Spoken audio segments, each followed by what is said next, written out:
తెలంగాణను రచించిన ఈ ఆంధ్రశ్రీ గారు ఈరోజు కన్ను మూశారు. అది కూడా తీవ్రమైన గుండెపోటుతో మరణించారు గాంధీ హాస్పిటల్లో. గత కొన్ని రోజులుగా అనారోగ్యంతో బాధపడుతూ ఉండి ఈరోజు కన్ను మూశారు. అతని ఆత్మ శాంతించాలని అందరూ కోరుకోండి. ముకోటి గొంతుకలు ఒకటైన చేతనం, జయ జయ హే తెలంగాణ జనని జయ కేతనం.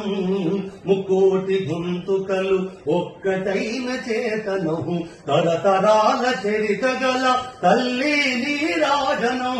తరతరాల చరిత గల తల్లి నీరాజనం. పద పదాల నీ పిల్లలు ప్రణమిల్లిన శుభతరుణం. జై తెలంగాణ, జై జై తెలంగాణ, జై తెలంగాణ, జై జై తెలంగాణ.